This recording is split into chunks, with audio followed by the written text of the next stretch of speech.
I don't really build my drones myself anymore as it's so easy to just order them like this, but you still have to set them up. I will show you how. It doesn't matter where you start, but let's begin with the Air Unit. First we open up the USB port, same goes for the second one. Now we open up DJI Assistant 2 Consumer Drone Series and plug in the Air Unit. If it doesn't appear, try a different cable or use such an adapter with USB-A, this usually helps. We just click on the Air Unit and you can see it's on an old version, so we will just upgrade it.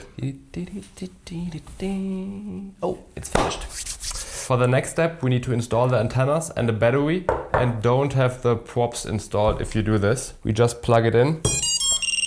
Once it appears, you can now activate it. You have to log into your DJI account to do that. Next we bind the Air Unit to the goggles. Make sure they are on the latest firmware too. It's the same as with the Air Unit to update them. First we go to status, switch and set it to 04 Air Unit or whatever Air Unit you are using. Next you need something pointy. My trick is to just snap off some cable ties like this. Now we press and hold the power button on the goggles until it's beeping. Then we plug in the drone and press the bind button.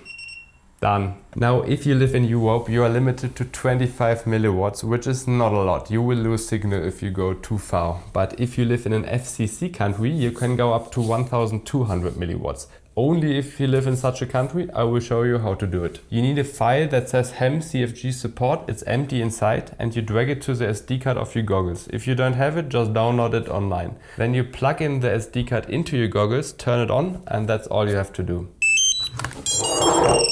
To check which output power you are using, you go to transmission and transmission power. If you see all these options, these are available, but leave it on auto to not use more than you need and only do it if it's allowed in your country. I quickly want to show you the settings I use for the Air Unit. I use 4K 60, recording stabilization off, so you can use gyro flow later. If you have it turned on, gyro flow will not work. And in advanced settings, make sure D-Log M is turned on. I also get a lot of questions if it's worth upgrading to the 04 Air Unit.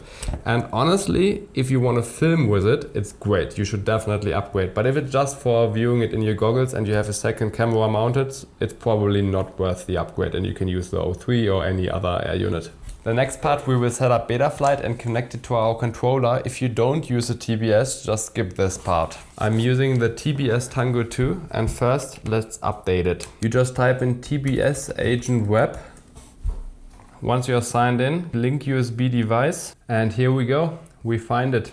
Now we go to Tango 2 FX firmware. I'm already on the newest version but just update it.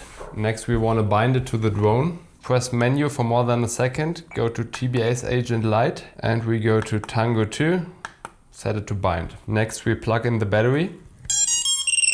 On the other side, it depends a bit on the drone you get. You can press the button here. Now it will ask you to update and we have to wait. To make sure the Air Unit doesn't overheat, I use this fan. Once the light is green, we can go back. There are some settings I would recommend.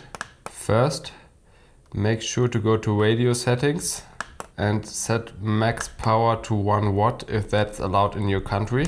Now we go to XF Nano and General, and I like to switch it from dynamic to 50 Hz. That means it's always better for long range but not as fast. Let's connect Betaflight. We just plug in directly to the flight controller. Then we type in Betaflight Web. Go to I can find my drone and activate it here. Now you can connect it and let's first calibrate it. Next we go to configuration. Make sure that you have maximum arm angle to 180 degrees. I also turn the barometer off, but this is only important if you want to make it waterproof later. If you don't do this, just leave it on. Always save and reboot. Next we go to receiver. It will spin around. There's an easy fix for that. And now we can check if all the axes are right. In the modes tab, we can set all the buttons. Arm is already correct. Then I don't want angle mode all the time, only if I need it.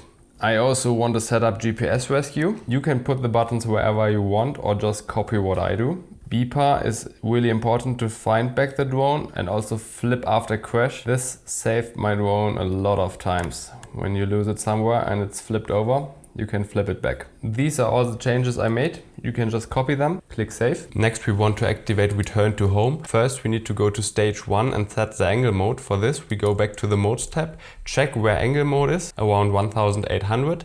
So we go back to failsafe, put it to set and type in the number. Next we click GPS rescue. I like the initial climb to be 20 meters and the pitch angle to be a bit higher for stronger winds. Throttle hover is really important and it depends on if you have an action cam mounted or not. I found this number works really well for me, but test this in an empty space. I also like this to be as low as possible and the minimum satellites to be only 5. Allow arming without fix, otherwise you might end up in a situation where you don't have satellites and can't start your drone, but be aware that if you start the drone before you have more than 5 satellites, return to home will not be available. Save and reboot. Last thing is setting up the OSD, what you see in your goggles, and I have an easy solution for this. I will copy all of this down in the video description, so you can just basically copy it and paste it to CLI. And like this, you see exactly what I see. Let me show you. I just put all my return to home and satellite information up here and all my battery information down there, including flight time, and if you want to change something, I will quickly show you how to do it. You just go to the OSD tab and you can basically enable and disable everything you want and drag it around. Let's see if it works. Perfect. Do the test flight outside maybe. And if you've never flown a drone before, train in the simulator first. It will save you a lot of money. And check with your local regulations. Here in Europe you need a license and an insurance for the drone to be able to fly at all. And then there are still some areas where it's restricted. So always check the map if it's allowed.